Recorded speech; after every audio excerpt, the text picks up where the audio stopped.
الحمد للہ وکفا وسلام علی عباده الذین اصطفى اما بعد اعوذ باللہ من الشیطان الرجیم بسم اللہ الرحمن الرحیم والضحى واللیل اذا سجى ما ودعك ربك وما قلى وللآخرة خير لك من الأولى سبحان ربك رب العزة عما يصفون وسلام على المرسلين والحمد لله رب العالمين اللهم صل على سيدنا محمد وعلى آل سيدنا محمد وبارك وسلم اللهم صل على سيدنا محمد وعلى آل سيدنا محمد وبارك وسلم اللهم صل على سيدنا محمد وعلى آل سيدنا محمد وبارك وسلم۔ 30ویں پارے کی ایک سورت ہے سورۃ الضحیٰ۔ اکثر لوگوں کو یہ سورت یاد ہوتی ہے اور وہ نماز میں اس کی تلاوت بھی کرتے ہیں، لیکن اس کے معنی اور مفہوم چونکہ سامنے نہیں ہوتے، وہ اس سورت کو پڑھ کر اس کے مضامین سے لطف اندوز نہیں ہو پاتے۔ آج کی اس مجلس میں اسی سورت سے متعلق کچھ باتیں عرض کرنی ہیں۔ آپ نے دنیا کی بہت ساری لو سٹوریز سنی ہوں گی، مگر اکثر نفسانی، شیطانی، شہوانی ہوتی ہیں، لہذا ان کا انجام برا ہوتا ہے۔ قرآن مجید کی یہ سورت بھی ایک لو سٹوری ہے، اللہ رب العزت اور ان کے حبیب صلی اللہ علیہ وسلم کے درمیان۔ اور اس سورت کو ذرا غور سے سمجھنے کی کوشش کریں گی تو آپ کو عجیب باتیں سامنے آئیں گی۔ یہ سورت نزول کے اعتبار سے 10ویں نمبر پر نازل ہوئی۔ اس کے نازل ہونے کا بیک گراؤنڈ یہ ہے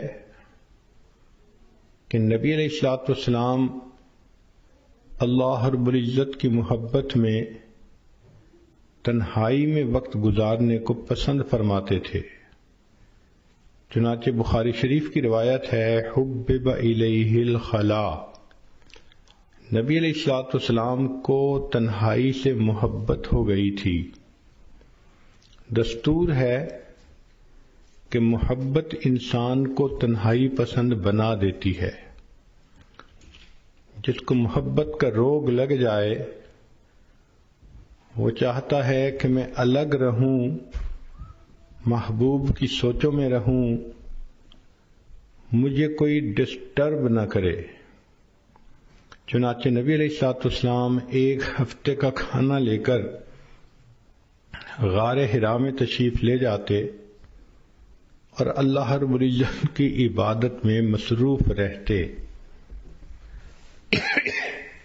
یہ عبادت کا سلسلہ چل رہا تھا کہ ایک دن اللہ رب العزت کی طرف سے جبریل علیہ الصلوۃ والسلام آئے اور ایک پیغام لائے، اقرأ بسم ربک الذی خلق۔ یہ باقاعدہ اظہار محبت کا پہلا موقع تھا کہ پروردگار عالم نے اپنے حبیب صلی اللہ علیہ وسلم سے ہم کلامی فرمائی۔ پھر نبی علیہ الصلوۃ والسلام کو یہ حکم ملا کہ آپ جائیے اور لوگوں کے سامنے میری وحدانیت کو بیان کیجیے۔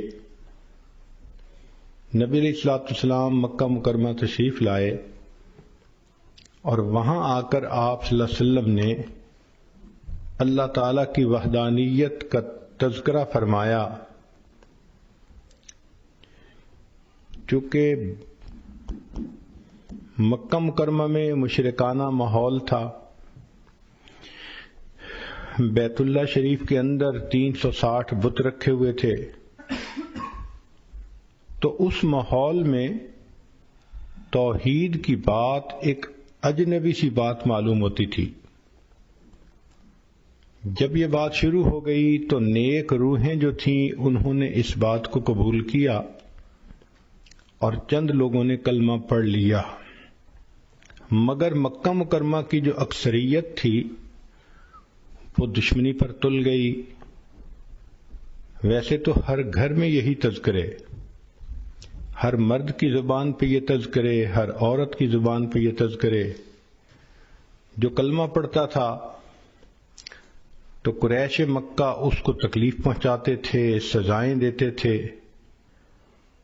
تو یہ تذکرے ہر کچے اور پکے گھر کے اندر ہوا کرتے تھے۔ قریش مکہ انتظار میں بھی ہوتے تھے کہ دیکھتے ہیں کہ اب اور ان کو کیا پیغام ملتا ہے، اور چونکہ یہ محبت کے پیامبری کا ایک نیا سلسلہ تھا تو نبی علیہ السلام کو بھی انتظار رہتی تھی کہ میرے رب کی طرف سے مجھے کب پیغام ملتا ہے۔ اس کیفیت کو وہی بندہ سمجھ سکتا ہے جو اس پروسیس میں سے گزرا ہو، کہ جہاں محبت کا تعلق ہو وہاں سے میسج آنے کا کتنا انتظار ہوتا ہے، اور اگر نہ آئے تو دل میں کتنے وسوسے آتے ہیں، خیالات آتے ہیں، اور انسان کی پریشانی کس حد تک بڑھ جاتی ہے۔ نبی علیہ الصلوۃ والسلام کے ساتھ یہی معاملہ پیش آیا کہ کچھ عرصہ تو وحی آتی رہی، پھر اچانک بند ہو گئی۔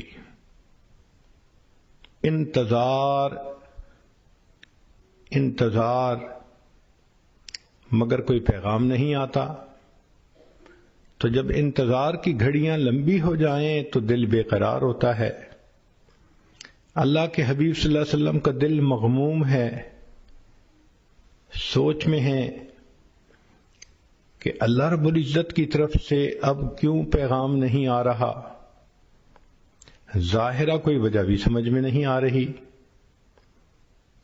اب ایک غمزدہ دل کے سامنے کوئی تانے کی بات کر دی جائے تو غم اور زیادہ ہو جاتا ہے۔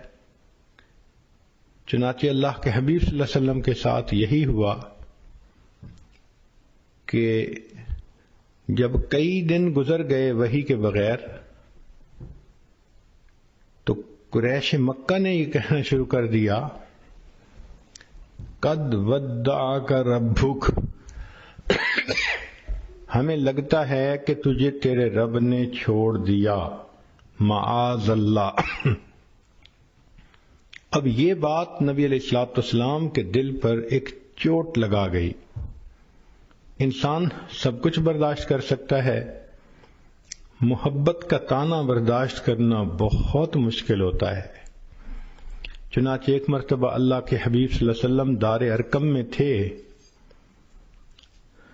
کسی وجہ سے دروازہ کھلا تو آپ کی چچی ام جمیل سامنے سے گزری۔ اس نے جب نبی علیہ الصلوۃ والسلام کو بیٹھے دیکھا تو طعنہ دینے لگی کہ اے محمد صلی اللہ علیہ وسلم، جو شیطان تجھے وحی کرتا تھا وہ تجھ سے روٹھ گیا ہے۔ زخم پر جب زخم لگتا ہے تو دکھ بہت زیادہ ہو جاتا ہے۔ تو اللہ کے حبیب صلی اللہ علیہ وسلم کا دل پہلے مغموم تھا، اس عورت کی بات نے جلتی پہ تیل کا کام کر دیا۔ محبوب صلی اللہ علیہ وسلم کا دل بھر آیا۔ آپ نے دل میں سوچا، اللہ، ان لوگوں نے مجھے ساحر کہا، برداشت کر لیا، مجنون کہا، میں نے برداشت کر لیا، دیوانہ کہا میں نے برداشت کر لیا، مگر مجھ سے یہ جملہ تو برداشت نہیں ہوتا کہ آپ نے مجھے چھوڑ دیا۔ اے کریم، غار حرا میں اقرأ بسم ربک الذی خلق کے ذریعے محبت کی تار تو آپ نے جوڑی تھی، اب کیوں مجھے تنہا کر دیا کہ لوگوں کے طعنے سننے پڑ گئے؟ محبوب صلی اللہ علیہ وسلم کی مبارک آنکھوں میں آنسو ہیں، اور آپ نے اس کرب کی کیفیت میں آسمان کی طرف جو دیکھا تو رب کریم کی طرف سے جبریل علیہ السلام پیغام لے کر آ گئے۔ یہ سورت نازل ہوئی وَالضُّحَىٰ وَاللَّيْلِ اِذَا سَجَىٰ۔ ان کی پہلی دونوں آیتوں میں اللہ رب العزت نے قسمیں کھائی ہیں۔ عام دستور یہی ہے کہ جب محبوب کسی وجہ سے روٹھ جائے، اس کو تسلی دینے کے لیے محب کو قسمیں کھانی پڑتی ہیں، یقین دلانا پڑتا ہے۔ ذرا غور کیجئے محب اور محبوب کی کیا باتیں ہیں کہ رب کریم ارشاد فرماتے ہیں وَالضُّحَىٰ، دن کی روشنی کی قسم، وَاللَّيْلِ اِذَا سَجَىٰ، رات جب چھا جاتی ہے اس کی تاریکی کی قسم۔ تو رب کریم نے دو قسمیں کھائیں، ایک دن کے سویرے کی قسم، رات کے اندھیرے کی قسم، دن کے ہنگاموں کی قسم، رات کے سناٹوں کی قسم، دن کی جلوتوں کی قسم، رات کی خلوتوں کی قسم۔ مقصود یہ تھا کہ زمانے کے حالات و واقعات کی قسم کھا کر فرمایا۔ بعض مفسرین نے لکھا کہ جب وحی اترتی تھی اس کو دن سے تشبیہ دی گئی، اور جب وحی بند ہوئی تو اس کو رات سے تشبیہ دی، تو پھر مفہوم یہ بنے گا وَالضُّحَىٰ وَاللَّيْلِ اِذَا سَجَىٰ، وحی کے اترنے کی قسم اور وحی کے رکنے کی قسم۔ انسان کی زندگی میں دن بھی ضروری، رات بھی ضروری، دن کام کرنے کے لیے، رات آرام کرنے کے لیے۔ تو بغتانہ مقصود یہ تھا کہ اے میرے حبیب صلی اللہ علیہ وسلم، جس طرح وحی کا اترنا ضروری ہے، کچھ عرصہ کے لیے اس کا رک جانا یہ بھی ضروری ہے تاکہ آپ کو آرام مل جائے۔ لیکن ہمارے بزرگوں میں حضرت اقدس تھانوی رحمۃ اللہ علیہ نے اس کی عاشقانہ تفسیر کی ہے۔ وہ فرماتے ہیں کہ وَالضُّحَىٰ وَاللَّيْلِ اِذَا سَجَىٰ، اس کا معنی یہ ہے کہ اے میرے محبوب صلی اللہ علیہ وسلم، وَالضُّحَىٰ، آپ کے چمکتے چہرے کی قسم، وَاللَّيْلِ اِذَا سَجَىٰ، اور آپ کی سیاہ زلفوں کی قسم۔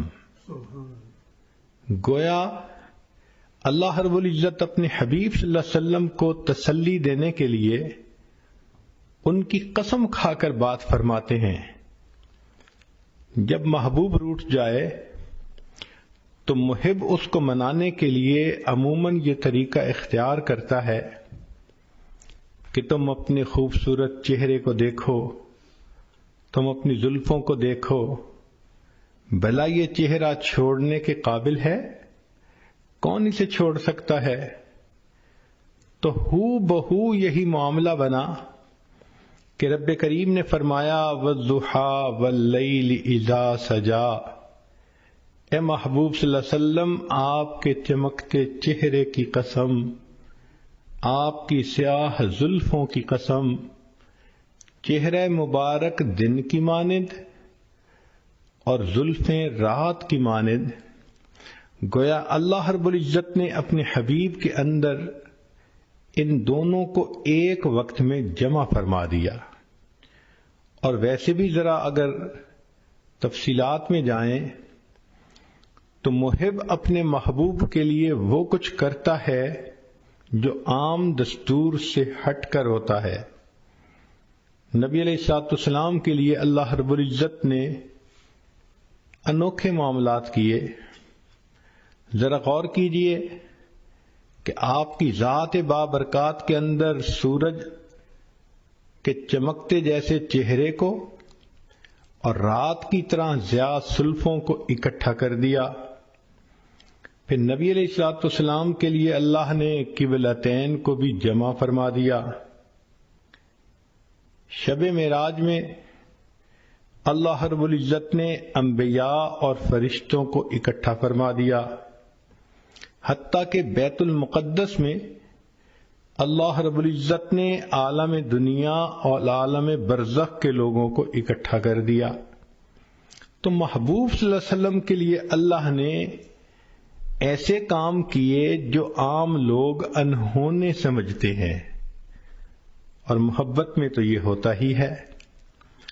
چنانچہ قرآن مجید میں اللہ رب العزت اپنے حبیب صلی اللہ علیہ وسلم کے چہرہ انور کا تذکرہ فرماتے ہیں، زلفوں کا تذکرہ فرماتے ہیں۔ آپ صلی اللہ علیہ وسلم کی پیشانی کو اللہ نے والقمر کہا، آپ صلی اللہ علیہ وسلم کی مبارک آنکھوں کو ما زاغ البصر کہا، آپ صلی اللہ علیہ وسلم کے مبارک ہونٹوں کو اللہ رب العزت نے شفتین کہا، آپ صلی اللہ علیہ وسلم کے مبارک کانوں کو کل اذن خیر کہا، آپ صلی اللہ علیہ وسلم کی زبان مبارک کو لا تحرک بہ لسانک کہا۔ یوں معلوم ہوتا ہے کہ اللہ رب العزت نے اپنے حبیب صلی اللہ علیہ وسلم کے قرآن میں جا بجا تذکرے فرما دیے۔ چنانچہ اس سورت کی یہ پہلی 2 آیتیں قسم کھا کر بات کی گئی، وَالضُّحَىٰ وَاللَّيْلِ إِذَا سَجَىٰ۔ یہاں پر ایک بات ذہن میں رکھیں کہ نبی علیہ الصلوۃ والسلام نے ارشاد فرمایا، من سجد لغیر اللہ فقد اشرک، جس نے غیر اللہ کو سجدہ کیا اس نے شرک کیا۔ ایک حدیث پاک میں فرمایا، من حلف لغیر اللہ فقد اشرک، جس نے غیر اللہ کی قسم کھائی اس نے شرک کیا۔ جس طرح بعض عورتیں اپنی لا علمی کی وجہ سے بیٹے کی قسم کھا لیتی ہیں، یا کچھ مرد عورت کی محبت میں گرفتار ہو کر اس کی قسم کھا لیتے ہیں، تیری قسم، تیرے سر کی قسم، بیٹے کی قسم۔ شریعت نے ان تمام قسموں کا کھانا منع کر دیا کہ قسم فقط ہم اللہ کے نام کی کھا سکتے ہیں، لیکن خود رب کریم نے اپنے حبیب صلی اللہ علیہ وسلم کی قسم کھائی، اس لیے کہ اللہ رب العزت کو اختیار ہے کہ وہ جو چاہے کرے۔ ذرا غور کیجئے کہ اللہ رب العزت نے نبی علیہ السلام کی عمر کی قسم کھائی، لَأَمْرُكَ، نبی علیہ الصلوۃ والسلام کے شہر کی قسم کھائی، لا اقسم بہذا البلد وانت حل بہذا البلد۔ اللہ رب العزت نے نبی علیہ السلام کے زمانے کی قسم کھائی، والعصر، نسبتوں کی قسم کھائی، فلا وربک، لیکن اللہ تعالیٰ نے مخلوق کو منع کر دیا کہ تم کسی کی قسم نہیں کھا سکتے۔ تو مفسرین نے اس میں نکتہ لکھا کہ جس طرح اللہ رب العزت اپنی وحدانیت میں وحدہ لا شریک ہے، تو اللہ رب العزت نے اپنے حبیب صلی اللہ علیہ وسلم کو یہ شان عطا فرمائی کہ اے میرے حبیب صلی اللہ علیہ وسلم، آپ محبوبیت میں وحدہ لا شریک ہیں، میں آپ کی تو قسم کھا رہا ہوں، لیکن آج کے بعد کوئی بندہ اپنے محبوب کی قسم نہیں کھا سکتا۔ یہ شرف فقط اللہ نے اپنے حبیب صلی اللہ علیہ وسلم کو عطا فرمایا کہ جیسے آپ میری وحدانیت میں شرک کو برداشت نہیں کر سکتے، میرے حبیب صلی اللہ علیہ وسلم میں آپ کی محبت میں بھی شرک کو برداشت نہیں کرتا۔ چنانچہ آپ کی قسم تو میں نے کھائی ہے تاکہ آپ کی فضیلت بیان ہو، لوگوں کو منع کر دیا کہ تم اپنے محبوبوں کی قسمیں نہیں کھا سکتے۔ چنانچہ فرمایا وَالضُّحَىٰ وَاللَّيْلِ إِذَا سَجَىٰ، آپ کے چمکتے چہرے کی قسم، آپ کی سیاہ زلفوں کی قسم، سوچو تو صحیح بھلا ایسا چہرہ چھوڑنے کے قابل ہو سکتا ہے؟ لہذا فرمایا ما ودعک ربک وما قلا، آپ تیرے رب نے تجھے چھوڑا بھی نہیں اور تیرے رب نے تجھ سے منہ موڑا بھی نہیں۔ عام طور پہ دنیا میں محب محبوب کے درمیان جدائی کے دو اسباب ہوتے ہیں۔ پہلا سبب یہ ہوتا ہے کہ حالات ہی ایک دوسرے کو جدا کر دے، اور دوسرا سبب یہ ہوتا ہے کہ کسی بات پہ دونوں میں ناراضگی ہو جائے اور دونوں الگ ہو جائیں۔ تو ایک کو کہتے ہیں چھوڑ دینا حالات کی وجہ سے، اور دوسرے کو کہتے ہیں منہ موڑ لینا ناراضگی کی وجہ سے۔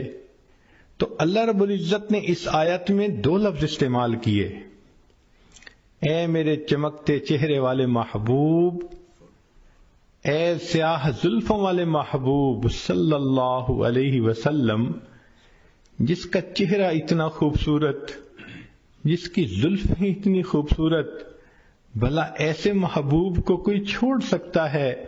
ما ودعک ربک وما قلا، تیرے رب نے تجھے چھوڑا بھی نہیں اور تیرے رب نے تجھ سے منہ موڑا بھی نہیں۔ اب یہاں تک نبی علیہ الصلوۃ والسلام کی تسلی کا پیغام کافی تھا۔ صرف اگر یہ 3 آیتیں اتار دی جاتی تو بات مکمل ہو جاتی کہ نبی علیہ السلام کو میسج مل گیا کہ ہم نے آپ کو چھوڑا بھی نہیں، آپ سے منہ موڑا بھی نہیں۔ مگر محب فقط تسلی نہیں بلکہ پھر تشفی بھی کرواتا ہے تاکہ ان محبوب کے دل کو سکون ہو جائے۔ لہذا رب کریم نے اس کے بعد ایک عجیب بات فرما دی، فرمایا وَلَلْآخِرَةُ خَيْرٌ لَكَ مِنَ الْأُولَىٰ، اے میرے حبیب صلی اللہ علیہ وسلم، آپ کا آنے والا وقت آپ کے گزرے ہوئے وقت سے بہت بہتر ہوگا۔ اس کی مثال ایسے ہی ہے کہ جیسے قسمیں کھا کر پہلے تو تسلی دے دی اور پھر کہہ دیا کہ جو ہو گیا وہ تو ہو گیا، آنے والے وقت میں ہم اور زیادہ محبت کے ساتھ رہیں گے۔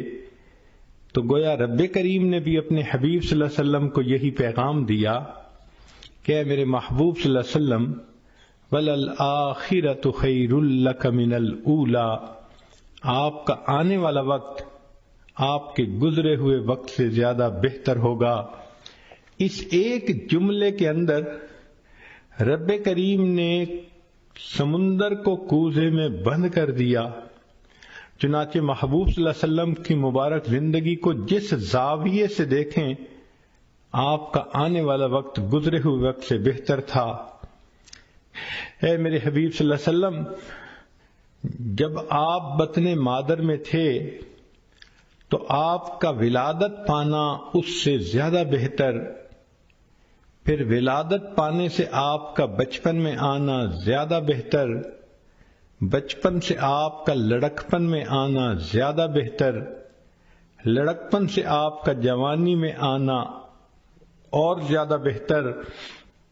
وَلَلْآخِرَةُ خَيْرٌ لَكَ مِنَ الْأُولَىٰ، آپ کا آنے والا وقت آپ کے گزرے ہوئے وقت سے زیادہ بہتر ہوگا۔ اے میرے حبیب صلی اللہ علیہ وسلم، جب آپ کنوارے حالت میں تھے تو آپ اس وقت بھی اچھے تھے، پھر آپ کا شادی کا ہو جانا اس سے بھی زیادہ بہتر ہو گیا، اور پھر شادی کے بعد آپ کو اولاد کا مل جانا اس سے بھی زیادہ بہتر ہو گیا۔ وَلَلْآخِرَةُ خَيْرٌ لَكَ مِنَ الْأُولَىٰ، آپ کا آنے والا وقت آپ کے گزرے ہوئے وقت سے زیادہ بہتر۔ چنانچہ جب آپ غار حرا میں جا کے عبادت کرتے تھے آپ کا وہ وقت بھی بہت اچھا تھا، لیکن آپ پر وحی کا اترنا اور بھی زیادہ بہتر ہو گیا، اور پھر آپ صلی اللہ علیہ وسلم کا بیت المقدس میں جا کے انبیاء کی امامت کروانا اس سے بھی زیادہ بہتر ہو گیا، اور پھر آپ کا عرش کے اوپر جا کر اپنے رب سے ملاقات کرنا اس سے بھی زیادہ بہتر ہو گیا۔ وَلَلْآخِرَةُ خَيْرٌ لَكَ مِنَ الْأُولَىٰ، اے میرے حبیب صلی اللہ علیہ وسلم، آپ کا مکہ مکرمہ میں رہنا بھی بہت اچھا، مگر ہجرت کر کے مدینہ میں آ جانا اس سے بھی زیادہ بہتر، پھر بدر کے میدان میں جو کامیابی ہوئی اس سے بھی بہتر، پھر احد کا معاملہ پیش آیا اس سے بھی بہتر، پھر خندق کے اندر جو آپ کو اللہ کی مدد ملی اس سے بھی زیادہ بہتر، پھر صلح حدیبیہ کا موقع آیا اس سے بھی بہتر، اور بالآخر آپ مکہ مکرمہ میں فاتح بن کر داخل ہوئے وہ اس سے بھی زیادہ بہتر۔ وَلَلْآخِرَةُ خَيْرٌ لَكَ مِنَ الْأُولَىٰ، اے میرے حبیب صلی اللہ علیہ وسلم، آپ کا دنیا کے اندر رہنا بہت اچھا، مگر پھر آپ کا دنیا میں پردہ فرمانا اس سے بھی زیادہ بہتر، پھر آپ کا حشر میں اٹھنا اس سے بھی زیادہ بہتر، پھر آپ کو مقام محمود کا ملنا اس سے بھی زیادہ بہتر، پھر آپ کو شفاعت کا تاج پہنایا جانا اس سے بھی زیادہ بہتر، آپ کا حوض کوثر پہ تقسیم کرنا پانی کو اس سے بھی بہتر، اور آپ کا امت کو لے کر جنت میں داخل ہونا اس سے بھی زیادہ بہتر۔ عام دستور تو یہ ہے کہ لوگ اعلیٰ سے ارذل کی طرف لوٹتے ہیں۔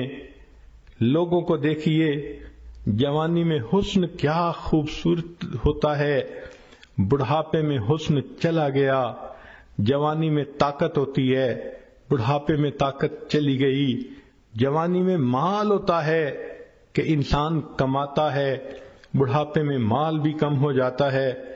تو عام آدمی کا دستور تو یہی ہے کہ حسن بھی کم ہو گیا، مال بھی کم ہو گیا، طاقت بھی کم ہو گئی، چاہنے والے بھی کم ہو گئے، تو عام انسان حتی یرد الی ارذل العمر، وہ اپنے ارذل کی طرف لوٹتا ہے، اعلیٰ ہوتا ہے، ارذل کی طرف لوٹ جاتا ہے۔ مگر اللہ رب العزت کے حبیب صلی اللہ علیہ وسلم کی شان نرالی، آپ کو اللہ نے ایک قاعدہ قانون بتلا دیا، میرے حبیب صلی اللہ علیہ وسلم، آپ کا آنے والا وقت آپ کے گزرے ہوئے وقت سے زیادہ بہتر ہوگا۔ اس میں جو خیر لکا فرمایا تو یہ لکا کا لفظ آپ صلی اللہ علیہ وسلم کی امتیازی شان ہے، آنے والا وقت زیادہ بہتر۔ چنانچہ قیامت کے دن انبیاء پریشان ہوں گے، اللہ کے حبیب صلی اللہ علیہ وسلم اس وقت شفاعت فرمائیں گے اور امت کو لے کر جنت میں تشریف لے جائیں گے۔ کیا شان ہے اس اللہ کے حبیب صلی اللہ علیہ وسلم کی کہ جو ہر لمحے اعلیٰ سے اعلیٰ کی طرف جا رہے تھے، اور واقعی ان کی اللہ رب العزت نے ان کے ساتھ اس معاملے کو پورا کر دکھایا، ان کا آنے والا وقت ان کے گزرے ہوئے وقت سے زیادہ بہتر تھا۔ تو گویا مقصد یہ کہہ دیا، اے میرے حبیب صلی اللہ علیہ وسلم، یہ چھوٹنے والی اور ٹوٹنے والی محبت نہیں، پھلنے پھولنے والی اور مضبوط سے اضبط ہونے والی محبت ہے۔ سبحان اللہ، کیا تسلی کی بات اللہ نے فرما دی۔ تو غور کیجئے کہ ان 4 آیات میں اللہ تعالیٰ نے کام مضمون کو کیسے سمیٹ دیا۔ وَالضُّحَىٰ وَاللَّيْلِ إِذَا سَجَىٰ، اے محبوب صلی اللہ علیہ وسلم، آپ کے چمکتے چہرے کی قسم، آپ کی سیاہ زلفوں کی قسم، ما ودعک ربک وما قلا، تیرے رب نے تجھے چھوڑا بھی نہیں، تجھ سے منہ موڑا بھی نہیں، وَلَلْآخِرَةُ خَيْرٌ لَكَ مِنَ الْأُولَى، اور آپ کا تو آنے والا وقت گزرے ہوئے وقت سے زیادہ بہتر ہوگا۔ پھر رب کریم نے آگے ایک اور بات فرما دی جس نے بات کو اور رنگ دے دیا۔ ارشاد فرمایا وَلَسَوْفَ يُعْطِيكَ رَبُّكَ فَتَرْضَىٰ، تیرا رب تجھے اتنا دے گا کہ تو راضی ہو جائے گا۔ محب اپنے محبوب کو اسی طرح تسلی دیتا ہے، میں تجھے اتنا پیار دوں گا، میں اتنا تیرا خیال رکھوں گا، میں اتنا تیرا تعاون کروں گا، تیرا ساتھ دوں گا، پشت پناہی کروں گا۔ وَلَلْآخِرَةُ خَيْرٌ لَكَ مِنَ الْأُولَى، ایک تو آنے والا وقت گزرے وقت سے بہتر ہوگا، اور دوسرا وَلَسَوْفَ يُعْطِيكَ رَبُّكَ فَتَرْضَىٰ، تیرا رب تجھے اتنا دے گا کہ آپ راضی ہو جائیں گے۔ اس آیت مبارکہ سے اللہ کے حبیب صلی اللہ علیہ وسلم کی عجیب شان ظاہر ہوتی ہے۔ ساری دنیا کو دیکھ لیجئے، اللہ کی رضا حاصل کرنے میں سرگرم ہے۔ جس کو دیکھو اللہ کو راضی کرنے کے لیے کوئی سجدے کرتا ہے، کوئی قرآن پڑھتا ہے، کوئی روزے رکھتا ہے، کوئی مجاہدے کرتا ہے، کوئی رات اٹھ کے تہجد پڑھتا ہے، کوئی تسبیحات پھیرتا ہے، کوئی تنہائی میں بیٹھ کے رب کے سامنے ہاتھ اٹھا کے دعائیں مانگتا ہے۔ جس مرد کو دیکھو، جس عورت کو دیکھو، ہر کوئی اللہ کی رضا چاہتا ہے۔ اللہ ہم آپ کو راضی کرنے کے لیے چاہتے ہیں۔ انبیاء کرام کی زندگیوں کو دیکھو، آدم علیہ السلام نے کہا ربنا ظلمنا انفسنا، اس لیے کہ وہ اللہ کی رضا چاہتے تھے۔ نوح علیہ السلام نے طوفان کی حالت میں اللہ کی رضا مانگی، یونس علیہ السلام نے مچھلی کے پیٹ میں اللہ کی رضا مانگی، ایوب علیہ السلام نے بیماری کی حالت میں اللہ کی رضا مانگی، ابراہیم علیہ السلام نے اپنے بچوں کو، بیوی کو ایک وادی غیر ذی زرع میں چھوڑ کر اس سے اللہ کی رضا مانگی، یوسف علیہ السلام نے جیل میں جا کر مشقتیں اٹھا کر اللہ کی رضا مانگی، یعقوب علیہ السلام نے بیٹے کی جدائی پہ صبر کیا، اللہ کی رضا مانگی، موسیٰ کلیم اللہ نے کوہ طور پہ جا کر اللہ کی رضا مانگی۔ جس کسی کو دیکھو اللہ کی رضا کا طلبگار ہے۔ سبحان اللہ، اللہ کے حبیب صلی اللہ علیہ وسلم کی کیا شان ہے۔ اللہ فرما رہے ہیں وَلَسَوْفَ يُعْطِيكَ رَبُّكَ فَتَرْضَىٰ، میرے محبوب صلی اللہ علیہ وسلم رب تجھے اتنا دے گا کہ تو راضی ہو جائے گا۔ آج ولی کو دیکھو، ابدال کو دیکھو، کسی قطب کو دیکھو، غوث کو دیکھو، ہر کوئی اللہ کی رضا کا طلبگار ہے۔ آج کسی قاری کو دیکھو، حافظ کو دیکھو، عالم کو، مجتہد کو، محدث کو، ہر کوئی اللہ کی رضا کا طلبگار ہے۔ آج کے دور میں ہر امیر، ہر غریب، ہر گولا اور کالا، ہر عربی اور عجمی، ہر مرد اور عورت اللہ کی رضا کے طلبگار ہیں، مگر اللہ رب العزت فرماتے ہیں میرے محبوب صلی اللہ علیہ وسلم پوری کائنات میری رضا کی طلبگار، اور میں پروردگار تجھے راضی کرنے کا طلبگار۔ وَلَسَوْفَ يُعْطِيكَ رَبُّكَ فَتَرْضَىٰ، تیرا رب تجھے اتنا دے گا کہ تو راضی ہو جائے گا۔ محبوب آپ کی مراد کو میں پورا کروں گا، اور اللہ رب العزت نے واقعی ایسا کر کے دکھا دیا۔ چنانچہ محبوب صلی اللہ علیہ وسلم نے انگلی کا اشارہ کیا، اللہ نے چاند کو دو ٹکڑے کر کے دکھا دیا۔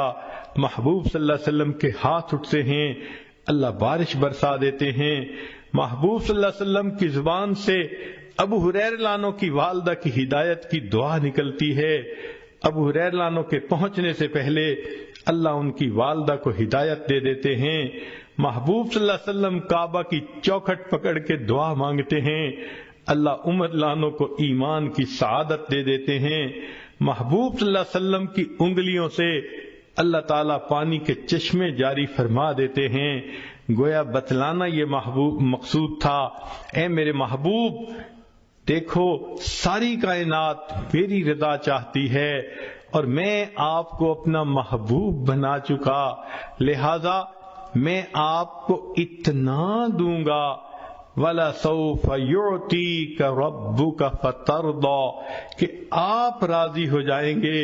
محبوب جو تیری پسند ہوگی وہ میری پسند ہوگی، جو تیرا ہے وہ میرا ہے، جو تیرا نہیں وہ میرا نہیں۔ اس لیے ہمارے اکابر یہ کوشش کرتے تھے مدینہ طیبہ میں جا کر دفن ہونا نصیب ہو جائے تاکہ محبوب کا قرب نصیب ہو۔ ذرا غور کیجئے اللہ نے اپنے حبیب صلی اللہ علیہ وسلم کی تمناؤں کو کیسے پورا کیا۔ ایک نماز 4 رکعت کی ہے، 2 رکعت پڑھی، اللہ رب العزت نے نماز کے ختم ہونے کا انتظار نہیں کیا، عین دوران نماز میں وحی فرما دی، اب آپ کے لیے قبلہ کو ہم نے تبدیل کر دیا گیا۔ چنانچہ نبی علیہ الصلوۃ والسلام نے 2 رکعت پہلے قبلے کی طرف پڑھی اور دوسری رکعت دوسرے قبلے کی طرف پڑھی۔ سبحان اللہ، جب نبی علیہ الصلوۃ والسلام کو اللہ نے راضی کرنے کا فیصلہ فرما دیا تو محبوب کی امت کے لیے یہ بہت بڑی خوشخبری ہے۔ نبی علیہ الصلوۃ والسلام پر جب یہ آیت اتری تو محبوب صلی اللہ علیہ وسلم نے فرمایا کہ اللہ تعالیٰ نے فرمایا ہے میں تجھے راضی کر دوں گا۔ فرمایا میں اس وقت تک راضی نہیں ہوں گا جب تک میرا آخری امتی بھی جنت میں داخل نہیں ہو جائے گا۔ یہ کتنی بڑی خوشخبری ہے امت کے لیے کہ رب کریم نے اپنے محبوب صلی اللہ علیہ وسلم کو راضی کرنے کا وعدہ فرما لیا اور محبوب صلی اللہ علیہ وسلم نے بتلا دیا میں اس وقت تک راضی نہیں ہوں گا جب تک کہ میرا آخری امتی بھی جنت میں نہیں چلا جائے گا۔ تو رب کریم نے اپنے حبیب صلی اللہ علیہ وسلم کو راضی کرنے کے لیے قرآن مجید میں خوشخبری عطا فرما دی، بلکہ محبوب صلی اللہ علیہ وسلم کے جو یار غار تھے ان کو بھی راضی کرنے کا تذکرہ قرآن میں فرما دیا، وَلَسَوْفَ يَرْضَىٰ، قیامت کے دن وہ اللہ سے اس کو راضی کر دیا جائے گا۔ چنانچہ نبی علیہ الصلوۃ والسلام کی یہ شان ہے کہ جو آپ صلی اللہ علیہ وسلم کی اتباع کرے گا اللہ رب العزت دنیا میں بھی اس بندے کی پشت پناہی فرمائیں گے، آخرت میں بھی پشت پناہی فرمائیں گے اور پھر جنت میں اس کو داخلہ دے کر بالآخر راضی فرما دیں گے۔ یہ اللہ رب العزت کا معاملہ ہے۔ چنانچہ یہاں تک بات مکمل ہو گئی، وَالضُّحَىٰ وَاللَّيْلِ إِذَا سَجَىٰ مَا وَدَّعَكَ رَبُّكَ وَمَا قَلَىٰ وَلَلْآخِرَةُ خَيْرٌ لَكَ مِنَ الْأُولَىٰ وَلَسَوْفَ يُعْطِيكَ رَبُّكَ فَتَرْضَىٰ، تیرا رب تجھے اتنا دے گا کہ تو بس کرے گا۔ سبحان اللہ، اللہ رب العزت کی کتنی عنایات ہیں اپنے حبیب صلی اللہ علیہ وسلم کے اوپر۔ پھر اس کے بعد جب محب اپنے محبوب کو تسلی کی باتیں کر دیتا ہے، اکثر ہم نے دیکھا کہ گزشتہ احسانات کے تذکرے بھی کرتا ہے، وہ بھی باتیں یاد دلاتا ہے کہ دیکھو تم بھول گئے میں نے تو یہ بھی کیا تھا، میں نے تو یہ بھی کیا تھا، کیوں ناراض ہوتے ہو، کیوں غمزدہ ہو رہے ہو، تمہیں یاد نہیں کہ میں نے تو یہ بھی کر دیا تھا۔ بالکل اسی طرح رب کریم نے یہ باتیں فرمانے کے بعد 3 گزشتہ احسانات کا تذکرہ فرمایا۔ پہلی بات فرمائی الم یجدک یتیما فآوا، کیا ہم نے آپ کو یتیمی کی حالت میں نہ پایا اور پھر ہم نے آپ کو ٹھکانہ دیا۔ سبحان اللہ، اس دنیا میں یتیم کا سایہ چھن جایا کرتا ہے، بے سایہ بچے کو یتیم کہا جاتا ہے، لہذا کوئی اس کی تربیت نہیں کرنے والا ہوتا، کوئی یتیم بچے کو قریب نہیں آنے دیتا، لہذا وہ فتنوں کا سبب بھی بنتے ہیں، فتنوں کا شکار بھی ہو جاتے ہیں۔ نبی علیہ الصلوۃ والسلام کو اس دور یتیمی سے گزرنا پڑا۔ آپ صلی اللہ علیہ وسلم کی دنیا میں تشریف آوری سے پہلے آپ کے والد گرامی دنیا سے وفات پا گئے۔ آپ نے واقعہ تو سنا ہی ہوگا کہ جب حضرت عبداللہ کی شادی ہوئی تو اس وقت ان کی عمر 18 سال تھی، بی بی آمنہ کی عمر 16 سال تھی۔ شادی کے تھوڑے ہی دنوں کے بعد حضرت عبداللہ کو تجارتی قافلے کے ساتھ شام جانا پڑا۔ شادی کے ابتدائی دنوں میں میاں بیوی کا ایک دوسرے سے جدا ہونا بہت مشکل کام ہوتا ہے۔ چنانچہ جب حضرت عبداللہ جانے لگے، بی بی آمنہ بھی غمزدہ ہیں، حضرت عبداللہ بھی اداس ہیں۔ فرماتے ہیں کہ آمنہ میں جا رہا ہوں، جلدی واپس آؤں گا، جب میں واپس آؤں تو تم دروازے کے قریب آ کر میرا استقبال کرنا، میں تمہارے لیے بہت اداس ہوں گا۔ بی بی آمنہ نے وعدہ فرما لیا۔ حضرت عبداللہ تجارتی قافلے کے ساتھ تشریف لے گئے۔ جب تجارتی قافلہ واپس آنے لگا شام سے، راستے میں حضرت عبداللہ کو بخار ہو گیا۔ مدینہ طیبہ پہنچے، وہ آپ کے سسرال کی جگہ تھی بنی زہرہ۔ انہوں نے کہا کہ آپ کو اتنا بخار ہے، آپ ابھی سفر نہ کریں، یہیں رہ جائیں، ہم آپ کی تیمارداری کریں گے، ہم آپ کو دوا دارو دیں گے، صحت مند ہو جائیں گے تو آپ دوبارہ سفر کر لینا۔ چنانچہ قافلہ رک نہ سکا، مکہ مکرمہ کی طرف چل پڑا۔ حضرت عبداللہ مدینہ طیبہ میں رہ گئے۔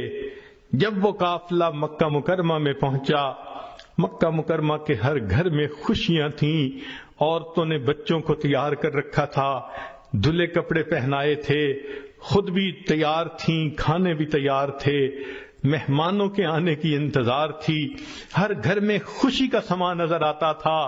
انتظار کی گھڑیاں ختم ہونے کو لگ رہی تھیں۔ چنانچہ بی بی آمنہ بی اپنے پیارے شوہر سے وعدہ کیا تھا، میں دروازے کے قریب آ کے کھڑی ہوں گی تاکہ آپ آئیں تو میں دروازے پہ آپ کو اہلم و سہلا کہہ کے استقبال کروں۔ بی بی آمنہ وعدہ کے مطابق دروازے کے قریب آ گئیں۔ کب میرے میاں آئیں گے، دروازہ کھولیں گے تو میں ان کو پیار بھری محبت بھری نظروں سے استقبال کے الفاظ کہوں گی۔ بی بی آمنہ انتظار کرتی رہتی ہیں۔ اس وقت ان کی کیفیت عجیب تھی، لیکن حضرت عبداللہ قافلے میں چونکہ نہیں آئے تھے، سارے قافلے کے لوگ اپنے اپنے گھروں کو چلے گئے، حضرت عبداللہ نہ آئے۔ جب بی بی آمنہ نے معلوم کروایا، پتہ چلایا کہ وہ تو مدینہ طیبہ میں بیمار ہیں، بی بی آمنہ اور غمزدہ ہو گئیں۔ نبی علیہ السلام کے بعد رشتہ داروں نے کہا ہم جاتے ہیں اور عبداللہ کو لے کے آتے ہیں۔ چنانچہ وہ وہاں سے مدینہ طیبہ گئے ان کو لانے کے لیے، مگر اللہ رب العزت کو کچھ اور ہی منظور تھا۔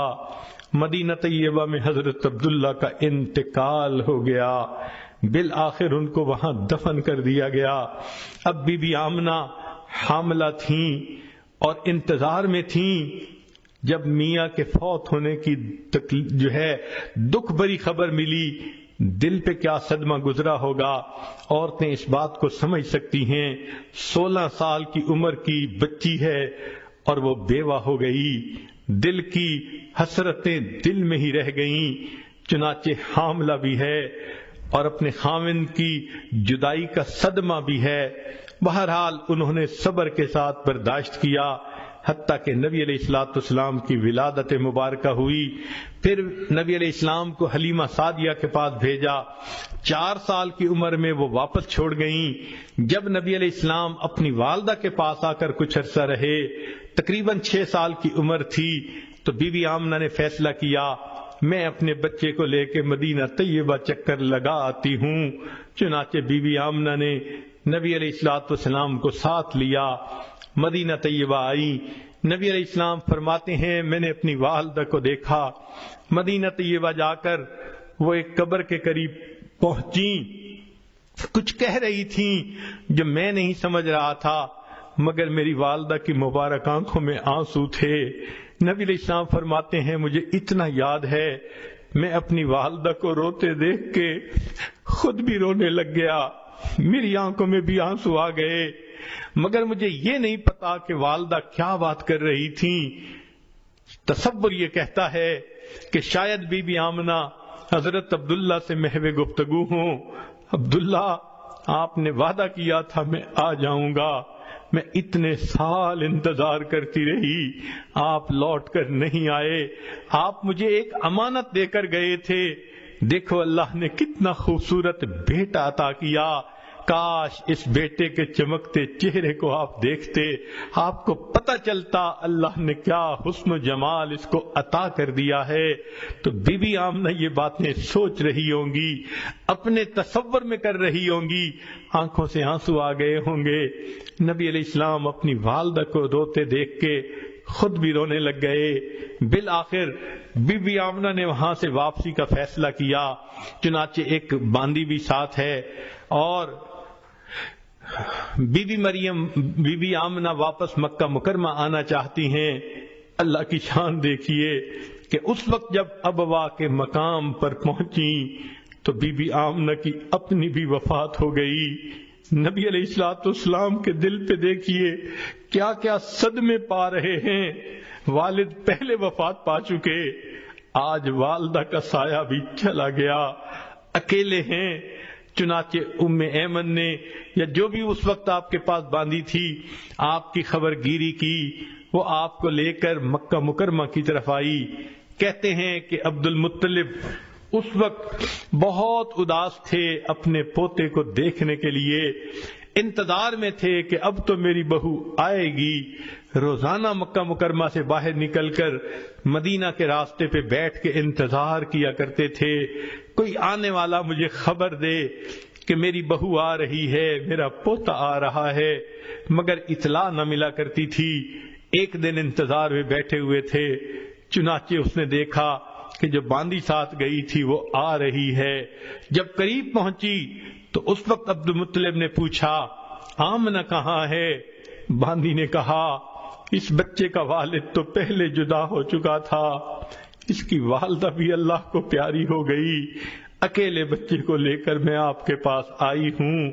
تو حضرت عبد المطلب نے نبی علیہ الصلوۃ والسلام کو سینے سے لگا لیا۔ محبوب صلی اللہ علیہ وسلم کو یہ جدائی برداشت کرنی پڑی، یہ یتیمی کی کیفیت برداشت کرنی پڑی۔ اللہ رب العزت اس بات کا تذکرہ فرماتے ہیں، اے میرے حبیب صلی اللہ علیہ وسلم الم یجدک یتیما فآوا، ہم نے آپ کو یتیم پایا اور ہم نے آپ کو ٹھکانہ دیا۔ سبحان اللہ۔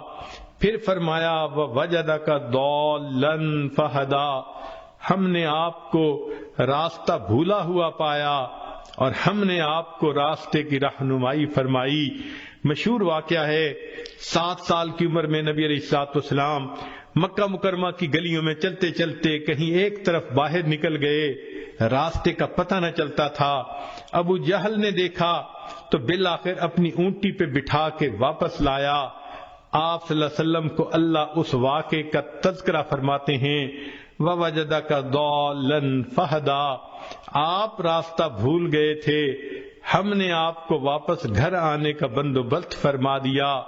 پھر فرمایا وَوَجَدَكَ عَائِلًا فَأَغْنَىٰ، ہم نے آپ کو بستر و سامان پایا اور ہم نے آپ کو غنی کر دیا۔ اے میرے حبیب صلی اللہ علیہ وسلم، خدیجہ کا مال آپ کو غنی بنا گیا، صدیق اکبر کا مال آپ کو غنی بنا گیا، ہم نے آپ کے لیے دیکھیے کیسے انتظام کر دیا۔ تو رب کریم نے پھر اس کے بعد یہ 3 احسانات کا تذکرہ فرمایا، الم یجدک یتیما فآوا، ووجدک ضالا فہدا، ووجدک عائلا فاغنا، اور پھر آخر پر 3 نصیحتیں فرما دیں۔ ایک نصیحت تو یہ فرمائی فَأَمَّا الْيَتِيمَ فَلَا تَقْهَرْ، یتیم کو جھڑکی نہ دیجئے، اس کے ساتھ رف انداز سے بیہیو نہ کیجئے۔ سبحان اللہ۔ نبی علیہ الصلوۃ والسلام چونکہ خود دور یتیمی سے گزر چکے تھے، آپ صلی اللہ علیہ وسلم کو یتیموں سے بہت محبت تھی، اسی لیے حدیث پاک میں ہے کہ ایک مرتبہ نبی علیہ السلام عید کے دن اپنے گھر سے باہر تشریف لائے، عید کی نماز پڑھنے کے لیے گلی میں دیکھا مکہ مکرمہ کے بچے نہائے ہوئے، اچھے کپڑے پہنے، خوشبو لگائے ہوئے، خوب خوش حالت میں آپس میں کھیل رہے ہیں۔ نبی علیہ السلام قریب سے گزرے، سب نے سلام کیا۔ محبوب صلی اللہ علیہ وسلم جب آگے بڑھے، دیکھا کہ ایک بچہ اکیلا بیٹھا ہوا ہے، غمزدہ نظر آتا ہے، نہایا دھویا بھی نظر نہیں آتا، کپڑے بھی میلے ہیں، چہرے پہ بھی اداسی ہے۔ محبوب صلی اللہ علیہ وسلم کے بڑھتے قدم رک گئے۔ آپ نے اس بچے سے پوچھا، بچے تم کیوں اداس بیٹھے ہو؟ بچے نے جواب دیا، میں یتیم مکہ ہوں، میرے والد فوت ہو گئے، آج میرے لیے کوئی کپڑے لانے والا نہیں، میری والدہ مجھے نہلا دیتی، میری والدہ مجھے کپڑے پہناتی، خوشبو لگاتی، اور میں بھی دوسرے بچوں کے ساتھ کھیلتا، میں بیٹھا اپنے والد کو یاد کر رہا ہوں۔ نبی علیہ الصلوۃ والسلام نے اس بچے کو کہا، اچھا آؤ تم میرے ساتھ آؤ۔ نبی علیہ السلام اس بچے کو لے کے اپنے گھر واپس تشریف لائے۔ عائشہ رضی اللہ تعالی عنہا کو فرمایا، اس بچے کو ذرا نہلا دو۔ وہ بچہ حسن رضی اللہ عنہ کی عمر کا تھا۔ عائشہ صدیقہ رضی اللہ عنہا نے اس کو نہلا دیا۔ اتنے میں نبی علیہ السلام نے پیغام بھیجا فاطمہ الزہرا رضی اللہ تعالی عنہا کی طرف کہ حسن کے اگر کپڑے ہوں تو بھجوا دیجئے۔ دھلے ہوئے کپڑے آ جاتے ہیں۔ ام المومنین اس بچے کو وہ کپڑے پہنا دیتی ہیں، خوشبو لگاتی ہیں، بالوں میں کنگھی کر دیتی ہیں۔ جب وہ بچہ تیار ہوتا ہے تو نبی علیہ السلام اس سے پوچھتے ہیں، تو عید کے دن تیار ہو کے عیدگاہ میں اپنے والد کے ساتھ کیسے جاتا تھا؟ اس نے کہا، میرے والد بیٹھتے تھے، میں ان کے کندھے پہ سوار ہوتا تھا۔ نبی علیہ السلام یہ سن کر نیچے بیٹھ گئے، بچے کو کہا، آؤ میرے کندھے پہ بیٹھ جاؤ۔ بچہ خوشی خوشی کندھوں پہ بیٹھ جاتا ہے۔ نبی علیہ السلام اس بچے کو کندھے پہ بٹھا کے باہر لے جاتے ہیں۔ جب گلی کے کھیلنے والے بچوں نے یہ منظر دیکھا، وہ حیران تھے کہ یہ بچہ پہلے تو معمولی کپڑوں میں تھا، اداس غمزدہ تھا، اب نئے کپڑے بھی ہیں، کھلا ہوا چہرہ بھی ہے۔ تو انہوں نے اشاروں میں اس بچے سے بات پوچھی، سناؤ کیا معاملہ ہوا؟ بچے نے کہا کہ اللہ کے حبیب صلی اللہ علیہ وسلم نے مجھے بیٹا بنا لیا۔ سبحان اللہ۔ جب اس بچے نے یہ اشارہ کیا تو کہتے ہیں کہ جو بچے کھیل رہے تھے ان میں سے ایک نے ٹھنڈی سانس لی، کہنے لگا، کاش میں بھی یتیم ہوتا، اللہ کے حبیب صلی اللہ علیہ وسلم مجھے بھی اپنا بیٹا بنا لیتے۔ نبی علیہ السلام اس بچے کو لے کے مسجد عیدگاہ میں تشریف لاتے ہیں۔ ممبر پڑا ہوا تھا، نبی علیہ السلام ممبر کے اوپر بیٹھنے لگے، وہ بچہ نیچے بیٹھ گیا۔ نبی علیہ السلام نے فرمایا، نیچے نہیں، تم آج میرے ساتھ اوپر بیٹھو گے۔ آپ صلی اللہ علیہ وسلم جہاں پر تشریف فرما تھے، آپ نے اس یتیم بچے کو اپنے ساتھ بٹھا لیا۔ پھر آپ صلی اللہ علیہ وسلم نے خطبہ دیا۔ خطبے کے درمیان اس بچے کے سر پہ ہاتھ رکھ کے فرمایا، جو شخص یتیم بچے کے سر پہ ہاتھ رکھتا ہے، ہاتھ کے نیچے جتنے بال ہوتے ہیں اللہ اتنی نیکیاں اس کے نام اعمال میں لکھ دیتا ہے۔ سبحان اللہ۔ نبی علیہ السلام کو یتیموں سے بہت محبت تھی، اس لیے فرمایا کہ میں اور یتیم کی کفالت کرنے والا جنت میں اس طرح اکٹھے ہوں گے جیسے دو انگلیاں ایک دوسرے کے ساتھ اکٹھی ہوتی ہیں۔ تو رب کریم نے فرمایا، فَأَمَّا الْيَتِيمَ فَلَا تَقْهَرْ وَأَمَّا السَّائِلَ فَلَا تَنْهَرْ، اور آپ سائل کو جھڑکی نہ دیجیے۔ رب کریم چاہتے ہیں کوئی بھی سوال کرنے والا ہو تم اس کا سوال کو پورا کر دیا کرو، اور اگر وہ علم کا سائل ہے، طالب علم ہے، تو استاد کے اوپر اس کا حق اور بھی زیادہ ہوتا ہے۔ لہذا مفسرین نے لکھا ہے، اس آیت مبارکہ کی وجہ سے اساتذہ کو چاہیے کہ اپنے شاگردوں پر بہت مہربان ہوں، اپنے شاگردوں پر بہت قربان ہوں کہ رب کریم نے ان کی سفارش فرمائی، وَأَمَّا السَّائِلَ فَلَا تَنْهَرْ، سوالی کو انکار نہ کرو۔ عجیب بات ہے کہ جو شخص روٹی کا طلبگار ہو، اگر کسی گھر سے آ کے روٹی کا سوال کرے اور کوئی اس سائل کو روٹی دے دے، حدیث پاک میں ہے 3 بندوں کے گناہوں کی مغفرت ہو جاتی ہے۔ جس بندے نے رزق کمایا اس کی بھی مغفرت ہو گئی، جس عورت نے کھانا بنایا اس کی بھی مغفرت ہو گئی، اور جس نے وہ روٹی لے کر سائل تک پہنچائی اس نوکر کی بھی مغفرت ہو گئی۔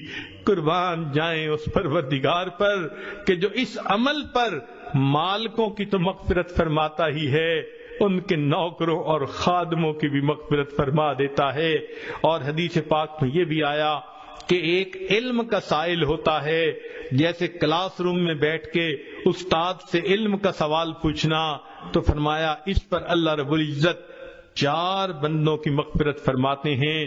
سب سے پہلے سوال پوچھنے والے کی مغفرت ہو جاتی ہے، پھر دوسری بات استاد جو جواب دیتا ہے اس کی بھی اللہ مغفرت فرما دیتے ہیں، اور تیسری بات کہ جو اس کے کلاس فیلوز بیٹھے ہوتے ہیں، مجمع ہوتا ہے، اللہ ان کی بھی مغفرت فرما دیتے ہیں، اور چوتھی بات کہ جو لوگ اس کلاس کے قیام کا سبب بنتے ہیں، معاونین ہوتے ہیں مدارس کے، اگرچہ وہ کاروباری لوگ ہوتے ہیں، اپنے گھروں میں بیٹھے ہوتے ہیں، مگر وہ اس کلاس کے لیے پیسہ خرچ کرتے ہیں، استاد کی تنخواہ دیتے ہیں، شاگردوں کے کھانے پینے کا انتظام کرتے ہیں، تو فرمایا کہ وہ محبت کرنے والے، تعاون کرنے والے اگرچہ اپنے گھروں میں بیٹھے ہوں گے، اللہ ان کی بھی مغفرت فرما دیتے ہیں۔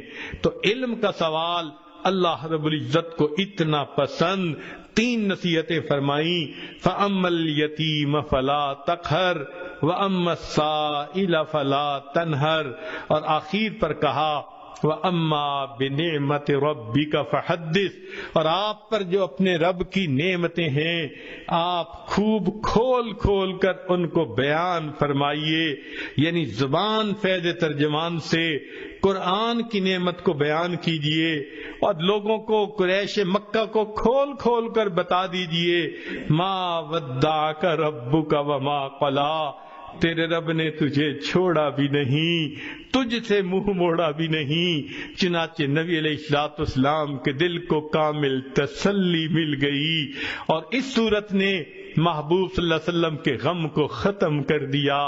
آج اس پورے بیک گراؤنڈ کے ساتھ جب آپ اس صورت کو نماز میں پڑھا کریں گی تو آپ کو نبی علیہ السلام کی کیفیت کا بھی اندازہ ہوگا، کتنے ابتدا میں غم زدہ تھے، اور آپ کو یہ بھی پتہ چل گیا ہوگا کہ محبوب اپنے محب کو کیسے تسلیاں دیتا ہے، کیسے آنے والے وقت کے وعدے کرتا ہے، کیسے اس کی مرادیں پوری کرنے کی خوشخبریاں دیتا ہے، اور پھر کیسے اس کو نصیحت کرتا ہے۔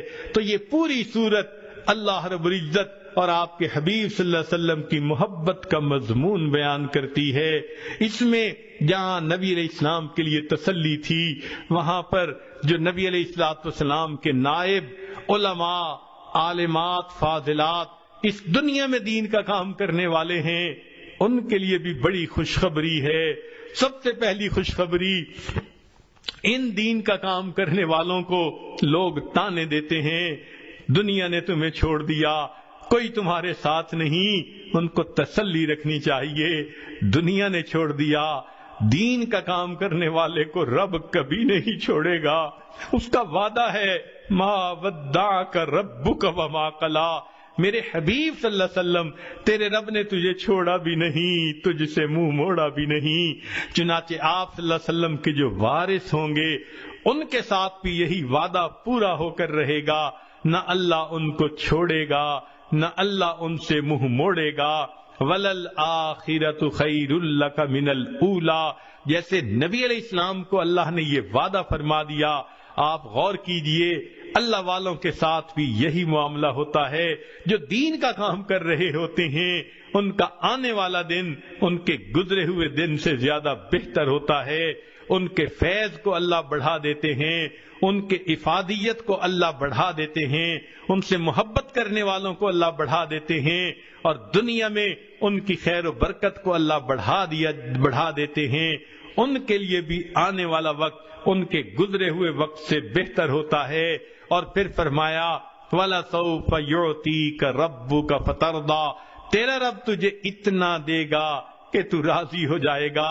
یہ وعدہ تو نبی علیہ السلام کے ساتھ اللہ رب العزت نے کیا، لیکن جو نبی علیہ السلام کا غلام بن کر دین کا کام کرے گا بالخصوص آج کے دور میں رب کریم کا یہ وعدہ اس کے ساتھ بھی پورا ہو کر رہے گا.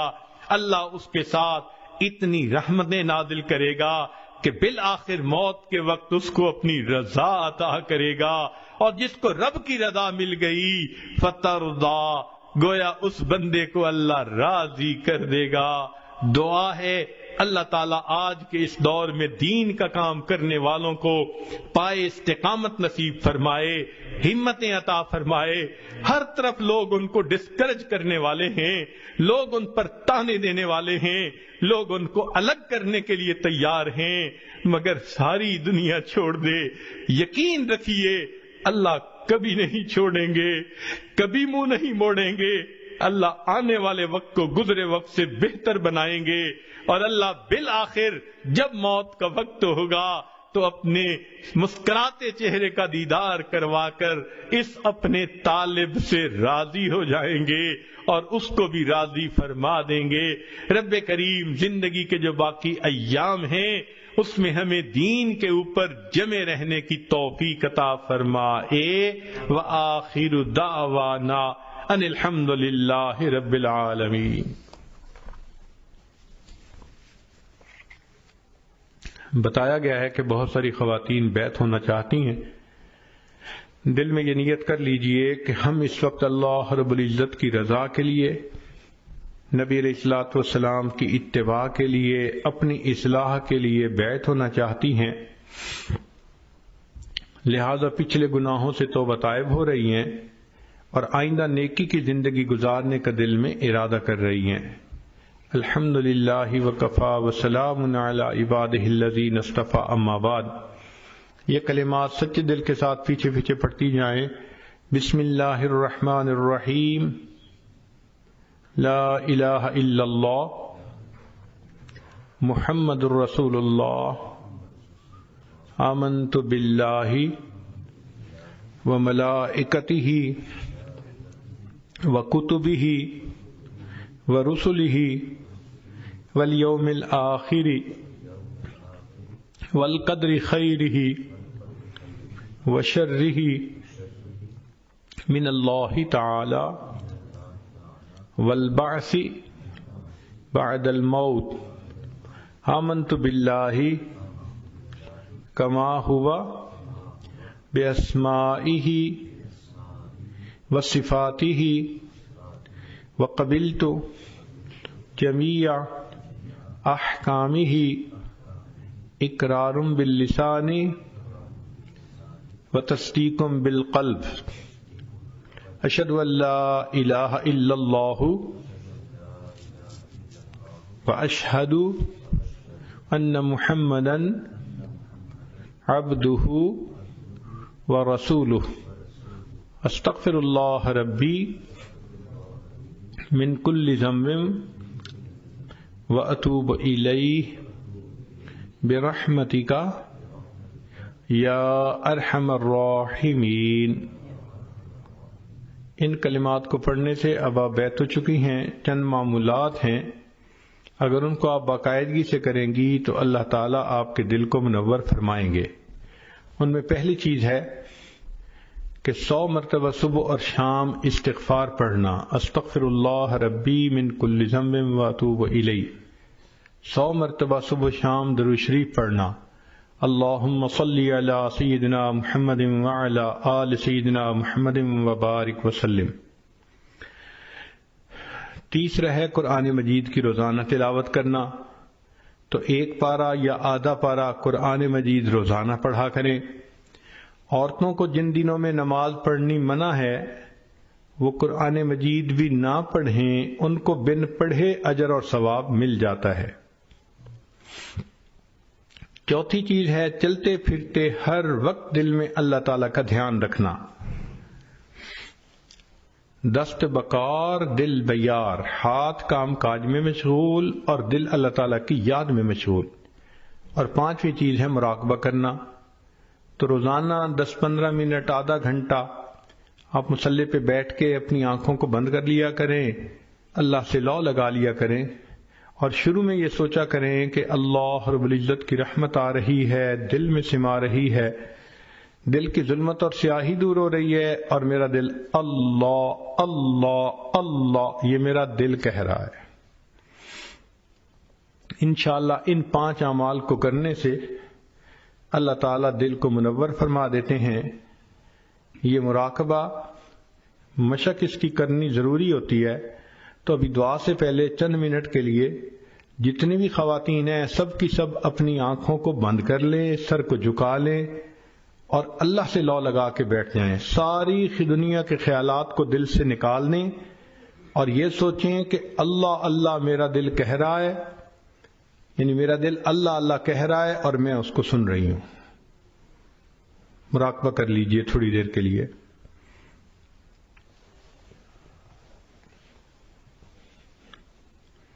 انسان جب اپنے اندر جھانکتا ہے اسے اپنی اصل تصویر نظر آتی ہے۔ اپنے من کے دریچے کو کھولیے، اپنی اصل تصویر کو دیکھیے۔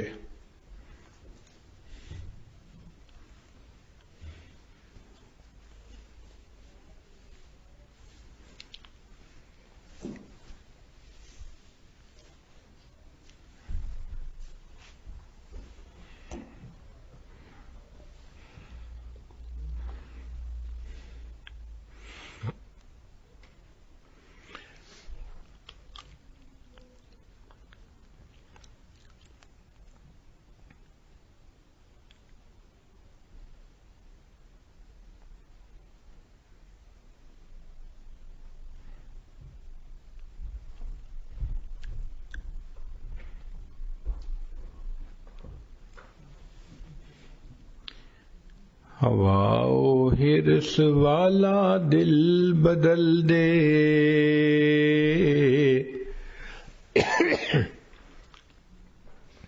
میرا غفلت میں ڈوبا دل بدل دے۔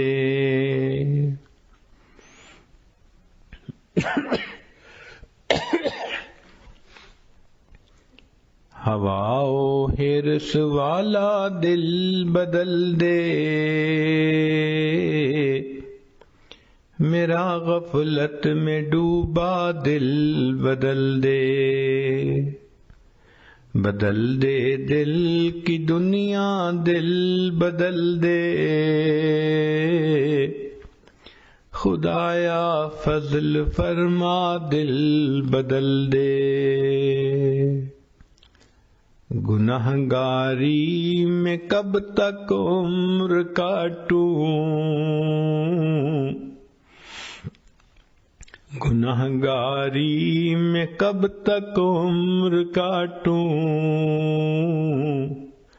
بدل دے میرا رستہ دل بدل دے۔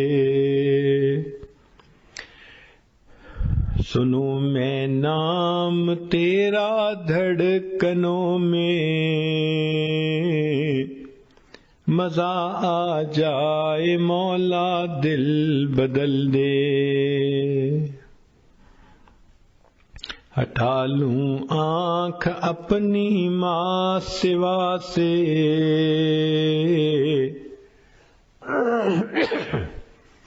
جیوں میں تیری خاطر دل بدل دے۔ یہ کیسا دل ہے سینے میں الہی، یہ زندہ بھی ہے مردہ دل بدل دے۔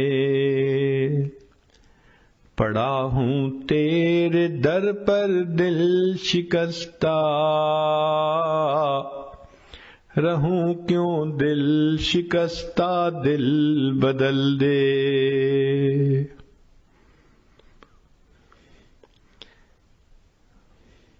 تیرا ہو جاؤں اتنی آرزو ہے، بس اتنی ہے تمنا دل بدل دے۔ میری فریاد سن لے میرے مولا، بنا لے اپنا بندہ دل بدل دے۔